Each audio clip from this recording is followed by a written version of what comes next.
Olá pessoal, vamos iniciar a nossa aula falando sobre a disciplina de Geografia com o tema Geopolítica e Relações Internacionais.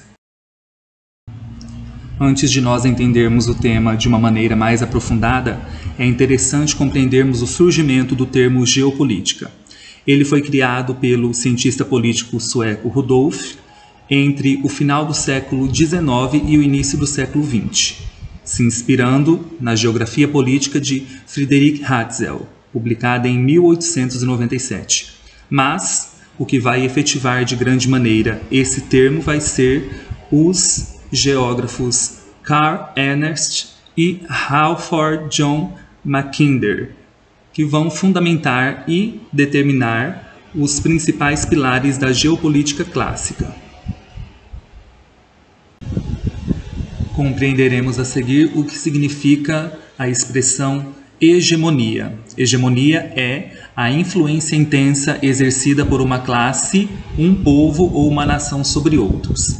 Hegemonia, de maneira mais simples, vai ser a influência de um país, de um ideal sobre a sua população, por exemplo.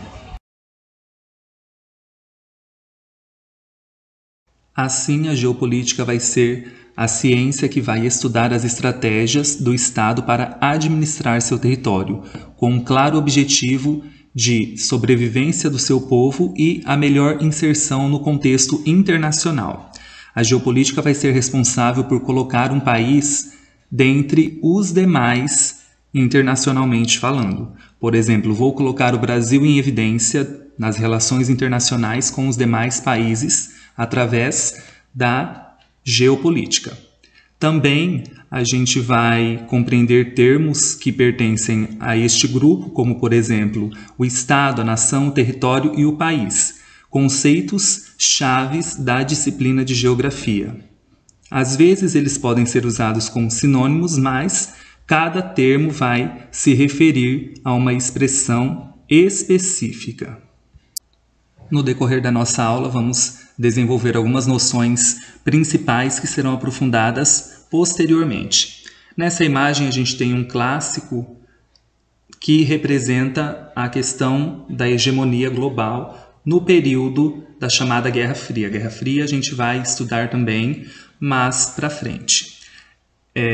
Nessa questão aqui, logo após a Segunda Guerra Mundial, os Estados Unidos e a antiga União Soviética, que hoje corresponde a diversos países, tanto da Europa como da Ásia, esta União Soviética já foi extinta, eles disputavam a hegemonia mundial, ou seja, a influência sobre diversas regiões do mundo. Por exemplo, os Estados Unidos influenciavam o bloco capitalista e a União Soviética influenciava o bloco socialista, sempre com o objetivo de uma nação ser superior à outra. O mapa mundi ele vai representar a questão da organização das relações históricas que os países tiveram no decorrer do tempo nos seus territórios. Vai ser também um dos fatores principais na questão da geopolítica, das relações que eles possuem fora de seus territórios, as relações que eles possuem com o mundo, relações internacionais. O mapa mundi ele não é imutável, ele pode passar por transformações, porque países podem surgir, outros podem ser extintos ou passar por adequações em seus territórios, assim sucessivamente. Outra questão que marca profundamente é a luta que diversos povos possuem para obter a autonomia política. O que seria essa autonomia? Autonomia em relação a um território. Eles lutam contra o domínio ou a invasão por outros países. Essa luta pode resultar também na criação de novos países. Mas também existem alguns territórios que não buscam a sua independência, como é o caso da nossa vizinha Guiana Francesa, que é comandada pela França. Ela tem alguns movimentos, mas que buscam apenas melhoras nas condições de vida. Porque se a gente procurar comparar a questão da economia da França e a economia da Guiana Francesa, elas são muito diferentes. A França é um país muito mais rico, ao passo que a Guiana Francesa é um país pobre. Então, essa desigualdade que existe na questão da renda, na questão da qualidade de vida, é o que a Guiana Francesa reivindica, uma melhora nessa questão. Na primeira imagem, nós temos os últimos países criados. Se vocês observarem, temos o nome do país e o ano de criação. E na segunda imagem, nós temos alguns protestos na Guiana Francesa que buscam, o que o professor disse anteriormente, melhores condições de vida.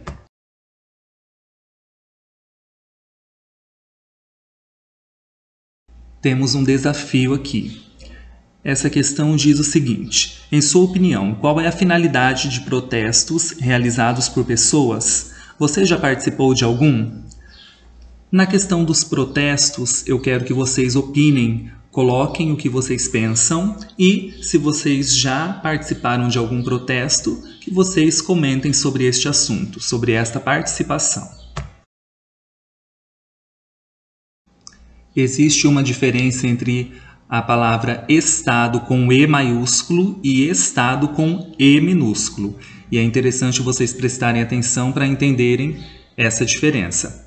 O Estado com E maiúsculo vai ser o país, que vai ter a sua própria estrutura política, soberania sobre suas fronteiras e um governo autônomo. Como exemplo, temos aqui o Brasil, a França e a Rússia. Já o Estado com E minúsculo vai ser uma unidade federativa. Por exemplo, o Mato Grosso é um estado com E minúsculo, porque ele é uma unidade federativa do Brasil. O Estado vai ser a forma em que a sociedade vai se organizar politicamente. Isto é o ordenamento jurídico que vai regular a convivência entre as pessoas que ali vivem. O governo vai ser a forma como as instituições políticas e administrativas do país vão produzir as leis, no caso o poder legislativo, vão colocá-las em prática através do poder executivo e garantir a sua execução no poder judiciário. Pegando um gancho aqui na disciplina de História, no tema Iluminismo, a gente vai compreender um pouco mais sobre esses três poderes. Também existem as Forças Armadas, que vão ser as organizações responsáveis pela defesa do território. No contexto internacional, para um país ser reconhecido, ele busca a soberania, isto é, ele vai buscar ter poderes para instituir e administrar as normas e leis que a sociedade deverá seguir dentro do seu território. O Estado soberano vai ser aquele que não tem de reconhecer nenhum poder superior a ele. Ele vai ser quem vai mandar em si próprio. Uma nação, para se constituir como um Estado soberano, ela tem que se organizar politicamente e ocupar um território. Assim vai receber o nome de Estado-nação. Nos dias atuais, o Estado-nação vai ser a forma mais difundida de organização da sociedade. Há estados-nação, por exemplo, que abrangem diversas nações, como, por exemplo, o Reino Unido, que é formado por um conjunto de nações, sendo elas a Inglaterra, o País de Gales, a Escócia e a Irlanda do Norte. Aqui abaixo na imagem nós temos um exemplo de organismos do Estado. Nós temos aqui a saúde sendo representada no primeiro plano, nós temos ali atrás as Forças Armadas e temos também aqui o brasão do Brasil. A expressão nação ela pode ser entendida como um coletivo humano com características comuns como a língua e a religião. No caso do Brasil, nós temos uma língua em comum que é a língua portuguesa. Os membros dessa coletividade são ligados por laços históricos, éticos e culturais. Vamos compreender um pouco melhor o que significa o conceito grupo étnico. Grupo étnico vai ser uma categoria de pessoas que vão se identificar com base na sua origem e também em semelhanças na língua, na história, na sociedade, na cultura ou na nação. Vamos aqui pensar na sociedade indígena no Brasil. Muitas pessoas pensam que quando nós falamos do índio, estamos falando de um único grupo distinto, mas não é isso. Os indígenas formam sociedades diferentes, formam grupos étnicos diferentes. Temos grupos que possuem a sua própria língua, a sua própria cultura e que são distintos dos demais grupos, que logicamente vão possuir a sua própria língua para comunicação e a sua própria cultura. Há nações com o Estado já constituído, como é o caso do Brasil, de Portugal e da Alemanha. E também há nações que ainda não se constituíram como Estado, mas que estão buscando isso, como, vamos citar aqui, os povos tibetanos que vivem na China e os curdos que estão espalhados nos territórios da Turquia, do Irã, do Iraque, do Azerbaijão, da Síria e da Armênia. Aqui estão representados os povos tibetanos e a região onde vivem, assim como os povos curdos e a região dos países onde habitam. O termo território vai discriminar o que é a base física sobre a qual um Estado exerce a sua soberania. Esse território vai ser delimitado por limites políticos. Esses limites podem ser conhecidos como fronteiras, sendo eles naturais, como um rio, uma cordilheira, ou artificiais estabelecidos com base em outros elementos, como, por exemplo, uma rua, uma estrada. De modo geral, esses limites vão ser determinados por traços tanto naturais como artificiais. O território de um país vai ser formado pelo solo continental, aquela parte de terra que vai fazer parte do continente, e insular, que são as ilhas. E também pelo subsolo, pelo espaço aéreo e pelo território marítimo. O último conceito da nossa aula de hoje, antes de irmos para as atividades, é o de país. O país vai ser um território politicamente delimitado que vai ter reconhecimento internacional, unidades político-administrativas, moeda própria e uma comunidade com a sua própria história. A nossa primeira atividade pede o seguinte: considere a imagem abaixo para responder à questão a seguir.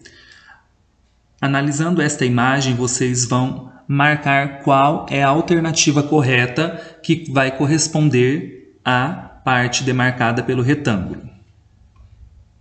A atividade 2 pede o seguinte: defina os conceitos. Letra A, Estado. Letra B, Nação. Letra C, Território. Letra D, Geopolítica. Com base em tudo que foi estudado na aula de hoje, definam cada um desses conceitos. Se necessário, voltem o vídeo para entender um pouco mais. Na número 3, temos, de acordo com o que estudamos, o que pode ser considerado como limites políticos. De acordo com o que nós vimos durante esta aula, o que seriam esses limites políticos, de acordo com o texto abordado? Número 4. Quando falamos de governo, estamos nos referindo à instituição de um país ou estado. Descreva esta forma de organização. Vocês vão descrever o que é esta forma de organização, governo, dentro de um país ou estado. Se necessário, friso mais uma vez, retornem o vídeo e observem também a apostila online. Número 5. Considere o trecho da reportagem a seguir, para responderem, pessoal, as questões que vão vir logo após, certo? Esperançosos e até desafiantes, os curdos do Iraque compareceram nesta segunda-feira para votar em um referendo de independência. O anúncio de um possível fechamento de fronteiras por parte do Irã e da Turquia não conseguiu conter o ambiente festivo. Desnecessário perguntar a orientação de seu voto. As bandeiras e símbolos nacionais que exibem revelam seu bale, sim em curdo, antes até de assinalarem o espaço correspondente na cédula. Todas as pessoas do Kurdistão estão felizes com o evento. Viemos votar sim, declara exultante Arvan Hamad, de 24 anos e estudante de engenharia agrícola. Foi acompanhada por sua mãe, uma irmã e uma prima. Todas exibem orgulhosas o comprovante marcado com tinta vermelha que comprova sua participação. Meu pai e meus irmãos vieram no começo da votação, afirma. Os colégios eleitorais são mistos, mas nas portas das salas onde se encontra cada mesa, ambos os sexos costumam esperar sua vez em filas separadas. Trecho de uma reportagem do jornal El País, de 2017. Depois da leitura feita pelo professor de um texto que fala sobre um referendo onde os curdos foram votar pela possível independência e formação de seu país, respondam às questões a seguir. Letra A. Qual o objetivo principal apresentado no texto? Depois da leitura que o professor fez, vocês notaram qual foi o objetivo principal abordado? Pensem e respondam. Letra B. Como estão se sentindo as pessoas entrevistadas? Por quê? Qual o sentimento que as pessoas entrevistadas apresentaram? Por que elas estavam se sentindo assim? Letra C. Considerando o último trecho do texto que diz: os colégios eleitorais são mistos, mas nas portas das salas onde se encontra cada mesa, ambos os sexos costumam esperar por sua vez em filas separadas. Podemos dizer que há distinção e separação entre homens e mulheres? Justifique sua resposta. Observando este trecho, o que vocês dizem? O que vocês pensam? Será que existe esta segregação, esta separação entre homens e mulheres? Pensem e escrevam a resposta. Letra D. Em sua opinião, os curdos merecem conquistar o direito de independência? Explique. No pensamento de vocês acreditam que eles merecem ser independentes? Se, dependendo da resposta que vocês colocarem, e expliquem esta resposta. Pessoal, esta foi a nossa aula, espero que vocês tenham gostado. Qualquer coisa, estou à disposição de vocês para tirar as possíveis dúvidas que irão surgir. Até mais!